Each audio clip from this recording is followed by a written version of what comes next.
Who will translate and how will you convey this translation to? Afterwards. Has everyone told? Everyone will be told already?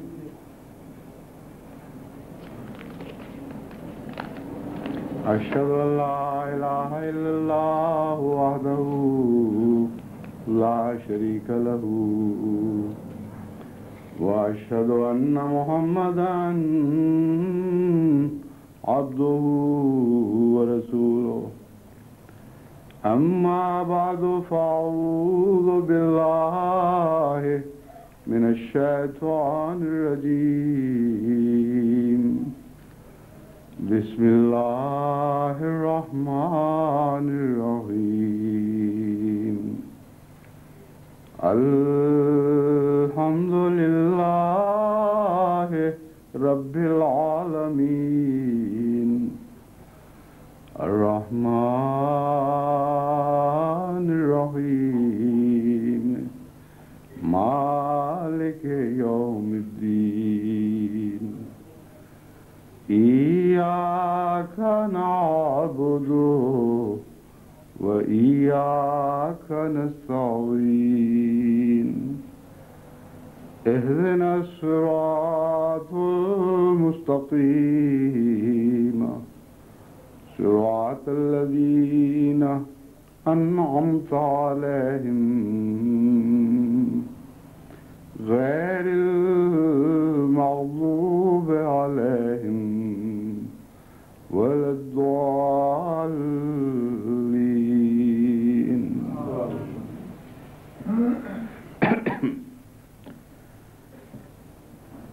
سال مجھے خدا تعالیٰ نے پھر Norway کی جماعت میں آنے کی توفیق عطا فرمائی ہے،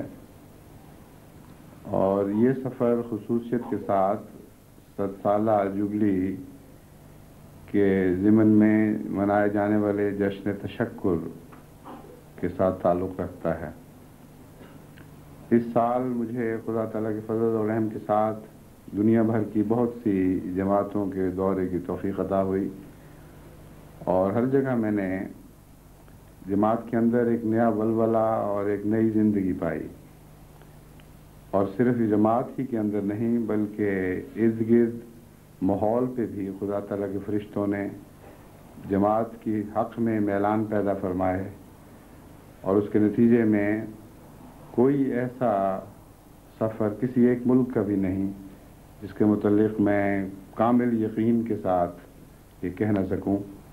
کہ خدا تعالیٰ کے فرشتوں نے جماعت ہی کے اندر نہیں بلکہ جماعت کے باہر بھی تائید کی ہوائیں چلائی تھیں، اور میں امید رکھتا ہوں کہ یہی حال اس ناروے کے دورے کا بھی ہوگا، اور میں امید رکھتا ہوں کہ اس سفر کے بھی انشاءاللہ بہت ہی عمدہ اور دیر پا نتائج ظاہر ہوں گے۔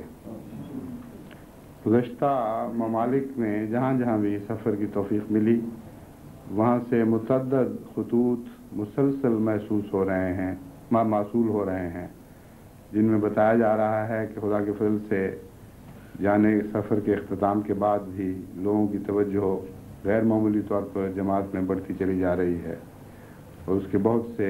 نیک پھل نصیب ہو رہے ہیں۔ جہاں تک ناروے، سویڈن اور ڈنمارک کا تعلق ہے، جماعت کو یہاں آئے ہوئے ایک لمبا عرصہ گزر چکا ہے، اور اگرچہ جماعت کی تعداد میں اضافہ ہو رہا ہے، لیکن بہت حد تک یہ اضافہ پاکستان سے آئے ہوئے مہاجرین کے ذریعے ہوا ہے۔ چنانچہ اس ناروے ہی میں آج ہم جس جگہ اکٹھے ہوئے ہیں، یہ مسجد اس سے پہلے اتنی بڑی معلوم ہوتی تھی کہ چند گنتی کے آدمی یہاں اس سامنے کے کمرے میں جہاں میں اس وقت خطبہ دے رہا ہوں اکٹھے ہو جایا کرتے تھے، اور یہی سب کچھ جماعت تھی۔ لیکن اب جیسا کہ مجھے دکھائی دے رہا ہے، اس سے پچھلا وہ چھوٹا ہال ہے، لیکن بہرحال ایک ہال ہے، وہ بھی بھرا ہوا ہے، اس سے پیچھے کمرہ جو ہے وہ بھی بھرا ہوا ہے، اور خواتین کا انتظام اس کے علاوہ ہے۔ ہو سکتا ہے کچھ لوگ سائڈوں پہ جو پہلو کے کمرے ہیں ان میں بھی بیٹھے ہوں۔ تو جہاں تک جماعت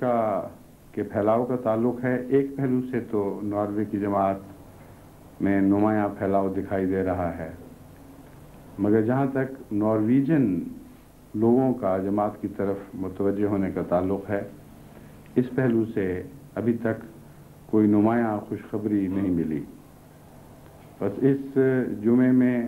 آج کے خطاب میں جماعت احمدیہ ناروے کو خصوصیت کے ساتھ اس طرف متوجہ کرتا ہوں کہ نارویجن قوموں میں سے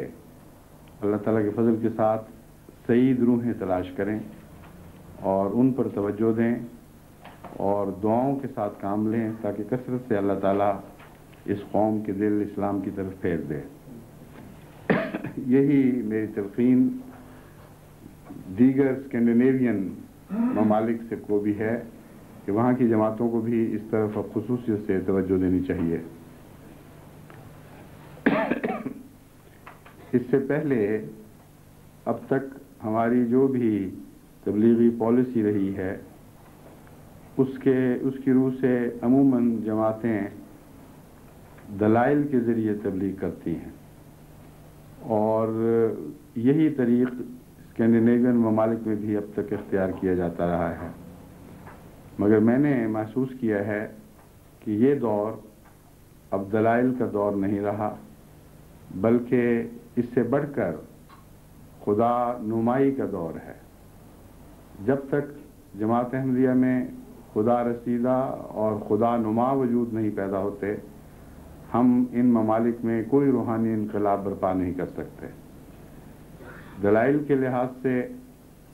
ان قوموں سے بات کی جاتی ہے جو اپنے مذہب کو اچھی طرح سمجھتے ہوں اور دلائل کی روح سے اپنے مذہب کے عقائد پر قائم ہوں، مگر آج کی دنیا میں ایسے بہت کم لوگ ہیں، اور یورپین ممالک میں بالخصوص بہت ہی کم ایسے لوگ ہیں جو دلائل کی بنا پر عیسائیت پر قائم ہیں۔ ایک پرانا طبقہ ہے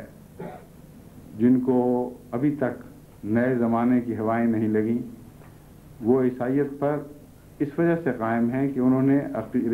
اپنی وراثت میں عیسائیت کو پایا۔ ان کی سوچوں کا اور ان کی عقلوں کا عیسائیت کے ساتھ چمٹے رہنے سے کوئی تعلق نہیں ہے۔ ایسے طبقے کو جب آپ دلائل سے سمجھانے کی کوشش کرتے ہیں تو بالعموم یہ معلوم ہوتا ہے کہ وہ لوگ چونکہ دلائل کی بنا پر عیسائیت سے نہیں چمٹے ہوئے، اس لیے دلائل کی روح سے ان کو الگ بھی نہیں کیا جا سکتا۔ ان کے اندر ضد پائی جائے گی، ان کے اندر ہٹ دھرمی پائی جائے گی۔ آپ بائبل کے حوالوں سے، عہد نامہ قدیم کے حوالوں سے، عہد نامہ جدید کے حوالوں سے،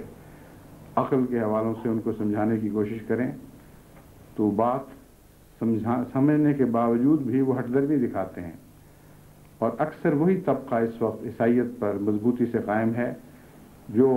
عقل کو رخصت دے کر ایک ضد کے طور پر ایک مذہب کو اپنائے ہوئے ہے،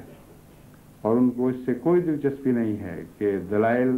اس مذہب کی موجودہ شکل کو سچا دکھلاتے ہیں یا نہیں دکھلاتے۔ بس ایسے لوگوں سے تو دلائل کی بات ہو نہیں سکتی۔ وہ لوگ جو اس وقت بھاری اکثریت میں ہیں، یعنی یورپ کا نوجوان طبقہ، خصوصیت کے ساتھ اسکینڈینیویا میں نوجوان ہی نہیں بلکہ بڑی عمر کے بھی بہت سے لوگ ایسے ہیں جو عیسائیت کے قائل ہی نہیں رہے، کسی مذہب کے بھی قائل نہیں رہے۔ خدا کی ہستی پر اگر ایمان ہے تو ایک سرسری سا دور کا ایمان ہے، ورنہ عملاً یہ ایک دہریت کی زندگی بسر کرنے والے لوگ ہیں۔ ان قوموں میں، ان حالات میں آپ عیسائیت کے خلاف یا عیسائیت کی صحیح تصویر دکھانے کے لیے سچی عیسائیت کے حق میں کیا دلائل دیں گے؟ جو بھی آپ دلائل دیں گے وہ ان کی سمجھ یا دلچسپیوں سے بالاتر ہیں۔ وہ سمجھیں گے کہ آپ پتہ نہیں کس زمانے کی باتیں کر رہے ہیں، اب تو دور بدل چکا ہے، ہم لوگ نئے میدانوں میں نکل آئے ہیں، نئی دلچسپیوں کی تلاش میں ہیں، ہمیں ان باتوں میں کوئی دلچسپی نہیں کہ عیسائیت کیا تھی، کیا ہے، کیا ہونی چاہیے۔ بس اس پہلو سے آپ کے دلائل اکثر و بیشتر ایسے کانوں میں پڑتے ہیں جن کو ان باتوں میں بنیادی طور پر کوئی دلچسپی نہیں۔ ابھی ناروے میں داخل ہوتے ہی رات کو جو کچھ دوست غیر از اسلام ملنے کے لیے تشریف لائے تھے، ان کے متعلق مجھے یہ بتایا گیا کہ ان کو اسلام میں یا احمدیت کے اسلامی نقطہ نظر میں دلچسپی ہے۔ ایک دو باتوں میں ہی مجھے اندازہ ہوا کہ یہ بات درست نہیں ہے، چنانچہ میں نے ان سے کہا کہ مجھے معلوم ہوتا ہے کہ آپ کو مذہب میں کوئی دلچسپی نہیں، آپ کو ان لوگوں میں دلچسپی تھی جو آپ کے ہاں آ کر آباد ہوئے، اور آپ ان سے جو سوال کرتے ہیں وہ محض ایک تجسس کے طور پر کرتے ہیں کہ پتہ تو چلے کہ تم لوگ کیا ہو اور کیا سوچتے ہو اور کیا تمہارے عقائد ہیں، اس سے زیادہ آپ کو دلچسپی نہیں۔ انہوں نے ہنس کے کہا کہ ہاں بالکل یہی بات ہے، یہ بھولے آدمی ہمارے سمجھتے ہیں کہ ہمیں ان کے دین میں دلچسپی ہے، ہمیں کوئی دلچسپی نہیں، ہمیں صرف تجسس میں ہے، اپنے تجسس کی بنا پر ہے کہ پتہ کریں کہ یہ نئے نئے قسم کے لوگ جو باہر سے آ رہے ہیں ان کا اسلام کیا ہے، اور جو قدیم مسلمان جن کے متعلق ہمارے علماء نے ہمیں بتایا ہوا ہے کس قسم کا اسلام کا تصور رکھتے ہیں، ان سے اور ان میں فرق کیا ہے، کہ یہ بھی خمینی کی مزاج رکھتے ہیں یا اسی قسم کے بعض دیگر مسلمان سیاسی رہنماؤں والے عقائد رکھتے ہیں، یا کچھ فرق ہے۔ بس یہ دلچسپی ہے کہ یہ معلوم کریں یہ کس کیسے لوگ ہیں۔ لیکن جب یہ بات کھولنے کے بعد میں نے انہیں احمدیت کے متعلق کچھ وہ باتیں بتائیں جن کا خدا کی ہستی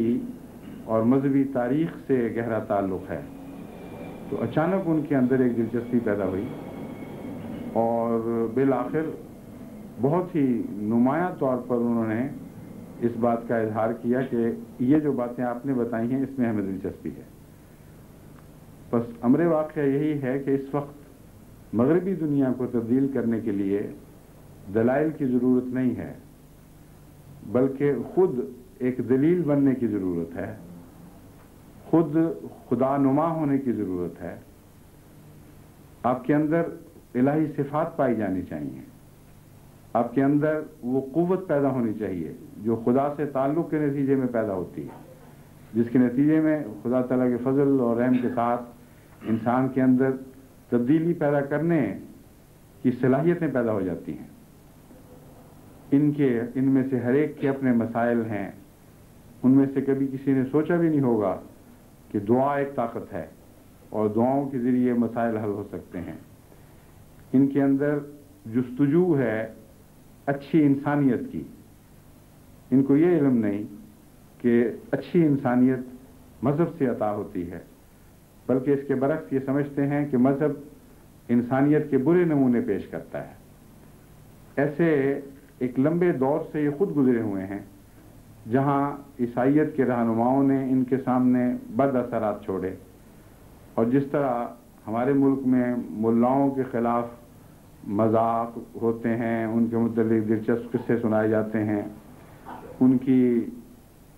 منافقت کے بارے میں لطائف بیان کیے جاتے ہیں، اس طرح ایک ایسا دور تھا جب عیسائیت کے رہنماؤں کے متعلق بھی یہی باتیں ہوتی تھیں، اور بہت سے لطائف مشہور تھے کہ یہ ہمارے مذہبی رہنما ہیں، یہ ان کے اخلاق ہیں، یہ ان کے کردار ہیں۔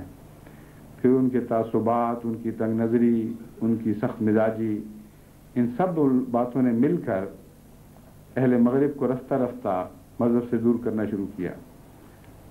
بس ان کے ہاں جو مذہب کا تصور ہے وہ انسانیت کے مقابل پر ہے، کہ سمجھتے ہیں انسانیت اور انسانی قدریں ایک چیز ہیں، اور مذہب اور مذہبی قدریں اس کے مد مقابل پر دوسری چیز ہیں، اور جتنا انسان مذہبی ہوتا چلا جائے اتنا اس کا کردار اجنبی اور کھوکھلا ہوتا چلا جاتا ہے، مصنوعی ہوتا چلا جاتا ہے، اور اس میں کوئی ایسی خوبصورت کشش نہیں پائی جاتی جس کے ذریعے انسان اس سے متاثر ہوں۔ تو دراصل عام انسانی قدروں کی طرف بڑھنے کے نتیجے میں یہ مذہب کے اس تصور سے دور ہوتے چلے گئے جو انسانی قدروں کے مد مقابل کھڑا تھا، اور اس میں مذہبی رہنماؤں کے کردار کا ایک بہت بڑا دخل تھا۔ اس پہلو سے اس تجزیہ کو پیش نظر رکھتے ہوئے آپ کو مذہب کو اس رنگ میں یہاں پیش کرنا ہوگا کہ اعلیٰ اخلاقی اقدار مذہب کے ساتھ وابستہ دکھائی دیں، ان کو معلوم ہو کہ مذہب سے مراد نہایت اعلیٰ درجہ کے انسانی اخلاق اور ضابطہ حیات ہے جو انسان کی زندگی بدل دیتا ہے، جس کے نتیجے میں انسان ایک بہتر انسان کے طور پر دنیا میں ابھرتا ہے۔ یہی وہ مضمون ہے جس کو حضرت اقدس مسیح موعود علیہ السلام نے حضرت رسول اکرم صلی اللہ علیہ وآلہ وسلم کے عظیم معجزے کے نقوش کی صورت میں بیان فرمایا۔ آپ نے فرمایا آپ کے عظیم الشان معجزہ نے جو نقوش دنیا پہ قائم کیے ان میں سے پہلا یہ تھا کہ جو ہلاک کو جو حیوانی زندگی بسر کر رہے تھے پہلے انسان بنایا، پھر ان انسانوں کو باخدا انسان بنایا، پھر ان باخدا انسانوں کو خدا نما انسان بنا دیا۔ بس یہ ساری منازل حضرت اقدس محمد مصطفیٰ صلی اللہ علیہ وآلہ وسلم کے حسن کے معجزے نے چند سالوں میں طے کروا دی، اور یہی وہ منازل ہیں جن کو طے کیے بغیر آج بھی یہ معجزہ رونما نہیں ہو سکتا۔ یہی وہ منازل ہیں جن کو طے کرنے کے بعد آج بھی یہ معجزہ رونما ہو سکتا ہے۔ بس ان قوموں کے ساتھ اپنے روابط میں اپنے نفس کے ساتھ رابطہ قائم کریں اور اپنا تجزیہ کریں، اور یہ معلوم کریں کہ آپ کس حد تک اعلیٰ درجے کے انسان بنے ہیں، کیونکہ کوئی انسان صحیح معنوں میں مسلمان نہیں بن سکتا جب تک وہ پہلے اعلیٰ درجے کا انسان نہ بنے۔ بس پہلے اپنے آپ کو انسانیت کی اعلیٰ قدروں سے مزین کریں، اپنے آپ کو وہ حسن بخشیں جو عام انسانوں کی نظر میں بھی حسن رکھتا ہے، قطع نظر اس کے کہ مذہب کیا ہے یا رنگ کیا ہے یا نسل کیا ہے۔ اس حسن کے ساتھ خدا تعالیٰ سے تعلق جوڑیں، یا جیسا کہ میں نے پہلے ایک خطبے میں بیان کیا تھا، خدا تعالیٰ سے تعلق جوڑنے کے نتیجے میں یہ حسن پیدا کریں۔ ایسی صورت میں آپ کا یہ حسن گہرا ہوگا اور دائمی ہوگا، کسی سطحی کردار سے تعلق نہیں رکھے گا۔ ایسی صورت میں اللہ تعالیٰ آپ کی نصرت فرمائے گا، آپ کی مدد کرے گا، اور آپ جوں جوں با خدا بننے شروع ہو جائیں گے، خدائی تقدیر آپ کو خدا نما بنانا شروع کر دے گی۔ خدا نمائی کی منزل با خدا بننے کے بعد آیا کرتی ہے۔ خدا نمائی کی منزل میں پھر اعجاز شامل ہو جاتا ہے، دعاؤں کی قبولیت شامل ہو جاتی ہے، اور اس کے نتیجے میں اللہ تعالیٰ کے فضل سے غیر معمولی روحانی عظیم الشان تبدیلیاں پیدا ہوتی ہیں۔ آج ہی جب میں سفر آ رہا تھا تو سفر کے دوران ڈاک دیکھنے کی توفیق ملی جو کل لندن سے پہنچی تھی۔ ساری ڈاک تو ناممکن تھا دیکھنا، مگر جس حد تک مجھے موقع ملا میں نے دیکھا، اس میں ایک بہت ہی دلچسپ خطوط ملے ہیں مختلف ممالک سے۔ ان میں ایک خط ایک قوم، بڑی قوم کے سربراہ سے متعلق تھا۔ وہ جماعت احمدیہ سے آشنا تو تھے مگر کسی قسم کا کوئی تعلق نہیں تھا، اور لیکن وہ ایک بہت بڑی مضبوط قوم کے سربراہ ہیں۔ ان کی ایک لمبے عرصے سے خواہش تھی کہ ان کے ہاں بیٹا پیدا ہو، لیکن باوجود اس کے کہ ہر قسم کے علاج بھی انہوں نے کروائے، بڑے بڑے پیروں فقیروں کے پاس بھی گئے، لیکن ان کی آرزو بر نہ آئی، یہاں تک کہ انہوں نے فیصلہ کیا کہ شاید میں ایک چھوٹی عمر کی عورت سے شادی کروں تو میری یہ تمنا پوری ہو جائے۔ اس پر کسی نے ان کو کہا کہ ایک اور رستہ بھی آپ آزما کے دیکھ لیں، جماعت احمدیہ کے امام کو دعا کا خط لکھیں، لیکن اپنے ہاتھ سے لکھیں اور سنجیدگی سے پورے خلوص کے ساتھ لکھیں کہ میں نے سنا ہے آپ کی دعائیں قبول ہوتی ہیں، اس لیے آپ میرے لیے دعا کریں کہ اللہ تعالیٰ ایک بیٹا عطا فرمائے۔ اور ایسی صورت میں یہ عہد کرتا ہوں کہ ہمیشہ جماعت احمدیہ کے لیے اپنے دل میں ایک محبت کا گوشہ رکھوں گا۔ یہ تو نہیں کہا کہ میں ایمان لے آؤں گا، لیکن یہ کہ میں بہت ہی تعلق اور خدمت کا تعلق رکھوں گا۔ انہوں نے جو خط کے ذریعے جو مجھے اطلاع دی وہ ایک حیرت انگیز ہے۔ بالعموم تو میں یہی کہا کرتا ہوں کہ میں دعا کروں گا، اللہ تعالیٰ فضل فرمائے، لیکن بعض دفعہ خدا دعا میں ایسی حالت پیدا کر دیتا ہے کہ دعا کرنے کی بجائے اسے خوشخبری دے دیتا ہوں، اور یہ بسا اوقات یہ سوچی سمجھی تدبیر کے مطابق نہیں بلکہ خود بخود ہو جاتا ہے۔ چنانچہ ان کو میں نے لکھا، جو انہوں نے مجھے حوالہ بھیجا ہے، کہ اللہ تعالیٰ آپ کو ایک بیٹا عطا فرمائے گا، اس کا نام اعجاز احمد رکھنا۔ چنانچہ یہ خط ملنے کے بعد اسی حمل میں اللہ تعالیٰ نے ان کو بیٹا عطا فرمایا اور انہوں نے اس کا نام اعجاز احمد رکھا، اور وہ خط سنبھال کر رکھا ہوا ہے، اور سارے علاقے کے معززین جو بھی مبارکباد دینے کے لیے آتے ہیں ان کو کہتے ہیں یہ خط پڑھ لو کہ خدا نے مجھے کس طرح عطا کیا ہے۔ تو حقیقت یہ ہے کہ دعا ایک ایسا اعجاز ہے جو آج ہر احمدی کو عطا ہوا ہے۔ اس میں صرف خلیفہ وقت کا امتیاز نہیں، یہ وہ اعجاز ہے جو حضرت مسیح موعود علیہ الصلوۃ والسلام نے اس زمانے کا ایمان زندہ کرنے کے لیے ہمیں بخشا ہے،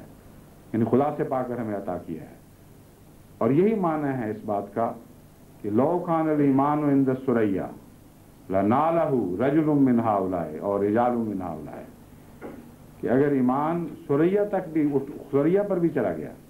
یعنی زمین کو کلیتاً چھوڑ گیا، تب بھی ان لوگوں میں سے کوئی ایک شخص پیدا ہوگا یا بعض اشخاص پیدا ہوں گے جو ثریا سے ایمان کو کھینچ لائیں گے۔ بس دعاؤں کے نتیجے میں ہی ایمان ثریا سے اترا کرتے ہیں، اور یہ کام ایک شخص کا نہیں بلکہ رجال کا ہے، اور میرے نزدیک رجال سے مراد جماعت احمدیہ کے رجال ہیں، اور وہ سارے خدا پرست لوگ، خدا رسیدہ لوگ، خدا نما لوگ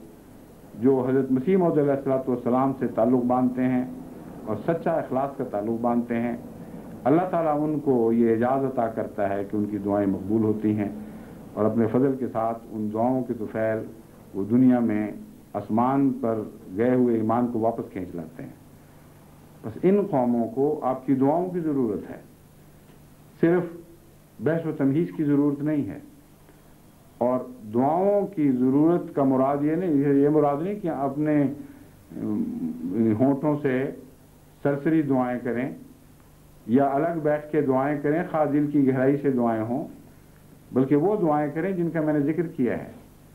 جو قبولیت خدا کے پائے قبولیت میں جگہ پاتی ہیں، جن کو خدا تعالیٰ نشان بنا دیا کرتا ہے۔ ایسی دعائیں ان قوموں کے حالات بدل سکتی ہیں، اس کے بغیر نہیں۔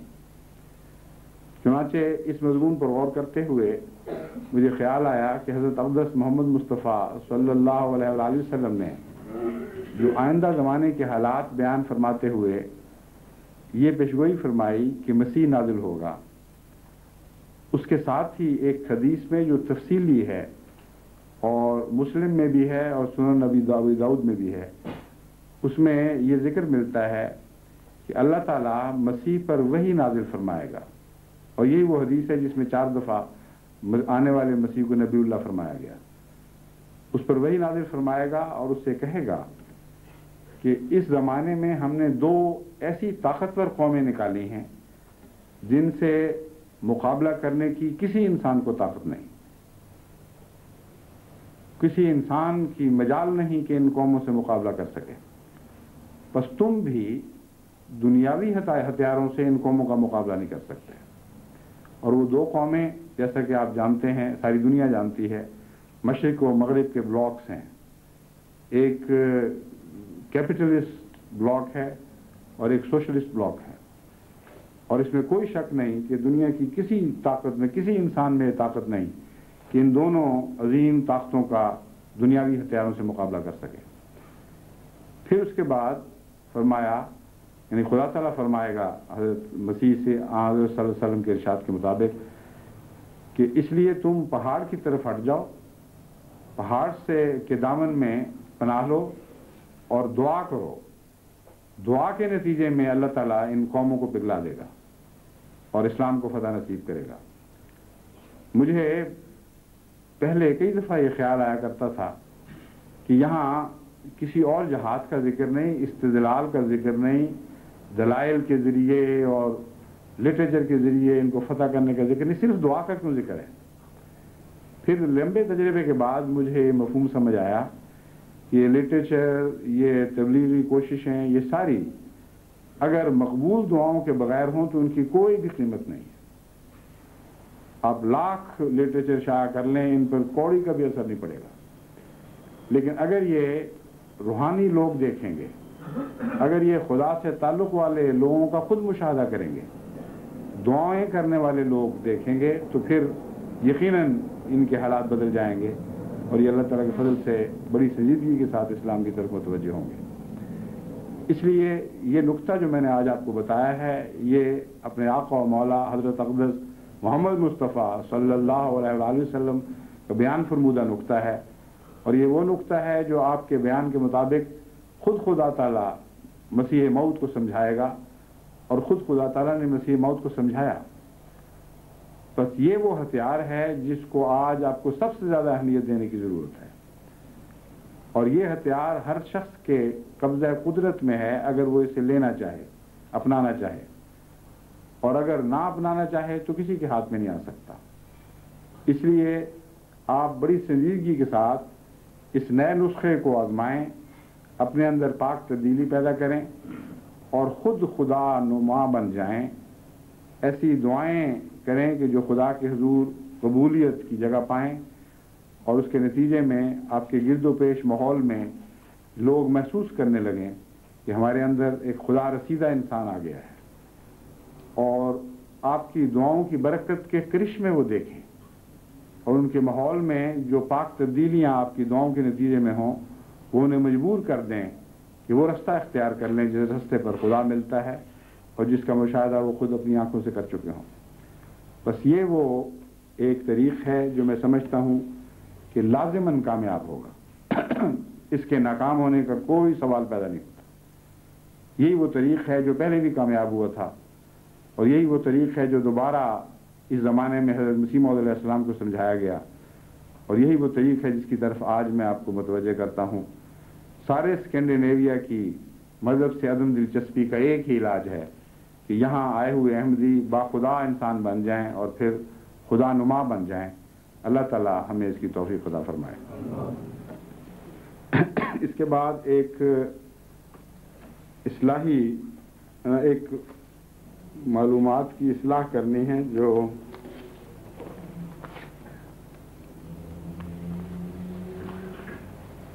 آپ کو یاد ہوگا کہ سکرند میں ایک احمدی شہید ہوئے تھے، ڈاکٹر، جن کا نام منور احمد تھا۔ جو اطلاعیں مجھے پہلے سکرند میں کچھ عرصہ پہلے ایک احمدی ڈاکٹر شہید ہوئے جن کا نام منور احمد تھا۔ اس کے علاوہ اسی نام کے ایک احمدی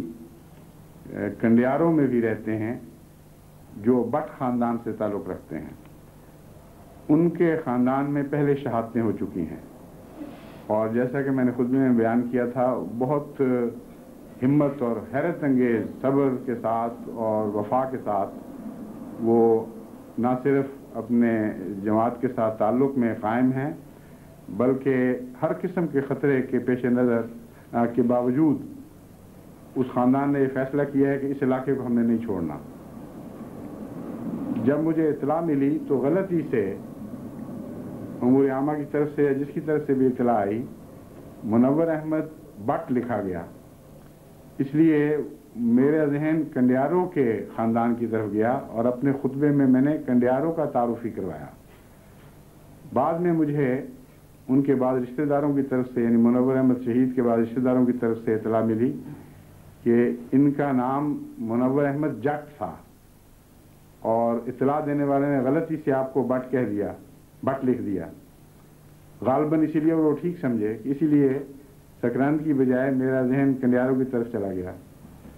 تو یہ جو منور احمد شہید ہیں، یہ منور احمد جٹ کہلاتے تھے،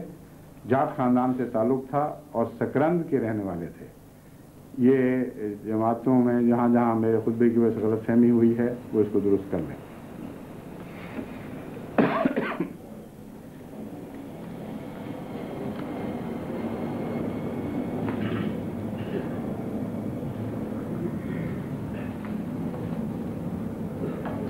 الحمدللہ نحمدہ ونستعینہ ونستغفرہ ونؤمن بہ ونتوکل علیہ ونعوذ باللہ من شرور انفسنا ومن سیئات اعمالنا من یہدہ اللہ فلا مضل لہ ومن یضللہ فلا ہادی لہ ونشہد ان لا الہ الا اللہ وحدہ لا شریک لہ ونشہد ان محمدا عبدہ ورسولہ۔ عباد اللہ رحمکم اللہ، ان اللہ یامر بالعدل والاحسان وایتاء ذی القربى وینہی عن الفحشاء والمنکر والبغی یعظکم لعلکم تذکرون۔ اذکروا اللہ یذکرکم وادعوہ یستجب لکم ولذکر اللہ اکبر۔